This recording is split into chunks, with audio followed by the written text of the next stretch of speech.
जय श्री राधे राधे दोस्तों, आप सभी का आपके अपने YouTube चैनल अध्यात्म भक्ति में बहुत बहुत स्वागत है।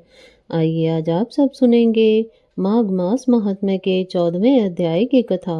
अब तक यदि आपने पिछले अध्यायों की कथा का श्रवण ना किया हो तो चैनल पर वीडियो अपलोड है, आप वहां से पिछले अध्यायों की कथा का श्रवण कर सकते हैं। तो आइए सुनते हैं माघ मास कथा में 14वें अध्याय की कथा। तो बोलिए प्रेम से भगवान विष्णु की जय, माता लक्ष्मी की जय, सर्व देवी देवताओं की जय।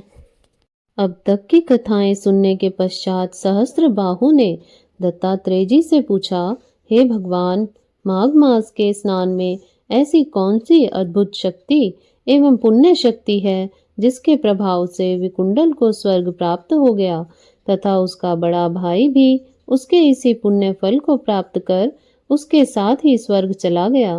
कृपया कर माघ मास के विधान को सविस्तार मुझे सुनाइए।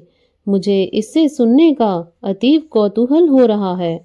सहस्त्रबाहु के ये वचन सुनकर भगवान दत्तात्रेय जी ने कहा, हे राजन, जल स्वभाव से ही पवित्र, निर्मल और जीवन शक्तिदायी है।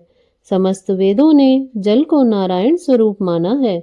जैसे समस्त ग्रहों में सूर्य देव सर्वोत्तम है, वैसे ही समस्त मासों में माघ मास सर्वोत्तम है। माघ मास में सूर्य के मकर राशि में स्थित रहने के कारण गाय के खुर जितने जल से ही स्नान करने से पापियों को स्वर्ग प्राप्त हो जाता है। इस मास को तीनों लोकों में दुर्लभ माना गया है। यदि निर्धनता से पीड़ित व्यक्ति इस योग काल में 3 दिन तक ही नियम पूर्वक स्नान कर ले तो उसकी निर्धनता सदा सर्वदा के लिए समाप्त हो जाती है। इस मास में निर्धनों को थोड़ा बहुत दान अवश्य करना चाहिए। यह माघ मास अत्यंत पवित्र तथा पुण्य फलदायी है। इसकी समस्त तिथियां पापनाशक एवं मोक्षदायिनी हैं। भगवान की विशेष कृपाओं, मोक्ष तथा पाप मुक्ति के इच्छुकों को सूर्य उदय से पूर्व नगर के बाहर जाकर किसी तालाब, कूप, नदी, बावड़ी इत्यादि में स्नान तथा भगवान का नाम जप करना चाहिए। माघ मास के अंत में वेद पाठी ब्राह्मणों को यथाशक्ति दान देना और भोजन कराना चाहिए तथा एकादशी व्रत के समान उद्यापन करना चाहिए। मकर राशि पर सूर्य के स्थित रहते समय ओम श्री सूर्याय नमः अथवा ओम वैष्णवे नमः का जाप तथा प्रार्थना करें। हे प्रभु, हमारे स्नान का हमें यथावत पुण्य फल प्राप्त हो। इसके पश्चात मौन धारण करके भगवान विष्णु के चरणों में ध्यान लगाकर स्नान करना चाहिए। स्नान के पश्चात प्रतिदिन भगवान विष्णु का ध्यान तथा पूजन भी अवश्य करना चाहिए। हे राजन, यदि जल से भरे घड़े को रात्रि में कमरे के बाहर रखकर प्रातःकाल उस जल से स्नान किया जाए तो तीर्थ स्नान के समान ही पुण्य फल प्राप्त होता है। जो मनुष्य घर में घड़े के जल से स्नान करते हैं उन्हें 6 वर्ष के स्नान के पुण्य फल प्राप्त होते हैं। नगर के बाहर कूप अथवा बावड़ी में स्नान करने पर 12 वर्ष के स्नान का पुण्य फल प्राप्त होता है।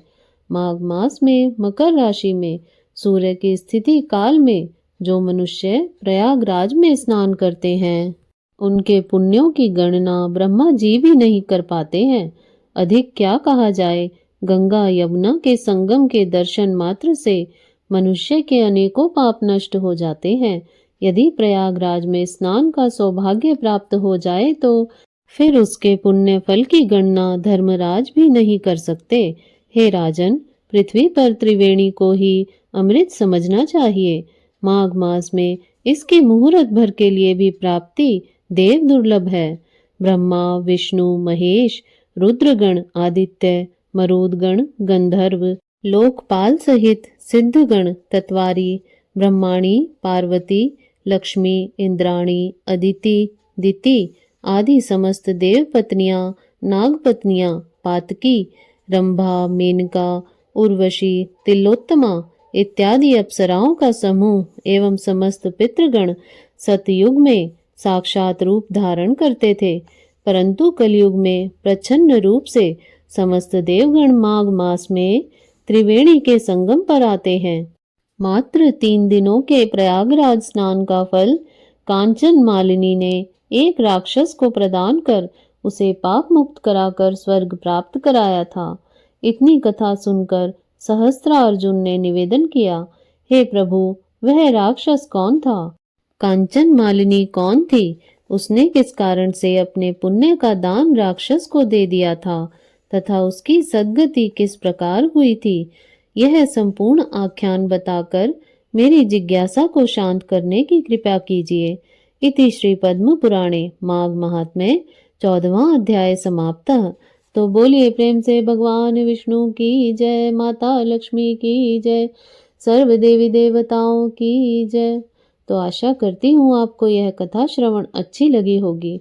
ऐसे ही ज्ञानवर्धक जानकारियाँ प्राप्त करते रहने के लिए, व्रत पूजा आदि के बारे में जानने के लिए तथा कथा को श्रवण करने के लिए यदि आप चैनल पर पहली बार आए हैं तो चैनल को सब्सक्राइब कर लें ताकि आने वाली वीडियो की नोटिफिकेशन आपको समय से मिलती रहे। वीडियो को लाइक करें, शेयर करें। सुखी रहें, स्वस्थ रहें। जय श्री राधे राधे। धन्यवाद।